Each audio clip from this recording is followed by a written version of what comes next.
Hey everyone, welcome back to your channel. Today, I'm going to show you a super simple way to send personalized emails to multiple recipients using the new Outlook. By the end of this video, you'll be able to save time and look super professional with just a few clicks. In today's video, I'm going to teach you how to mail merge in the new Outlook. Then select Outlook. This takes you straight to the web version of Outlook where we'll do the mail merge. Next, click Login and sign in with your Microsoft account. Once you're in the new Outlook interface, click on New Mail to start a fresh message. This opens the Compose window where you'll prepare your email just like you normally would. Before you type anything, look at the Send button.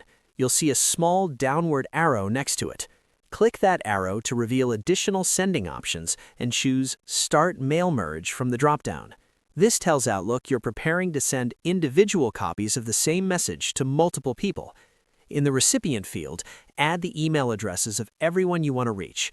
You can paste a prepared list or type them in manually. Make sure the addresses are correct and separated properly, and only include people who have consented to receive your message. Now compose your email. If you're referencing a file, attach it before sending so each recipient gets the same materials. When everything looks good, click Send Mail Merge. If this video helped you, smash that like button, subscribe, and turn on notifications so you never miss another productivity tip. Thanks for watching.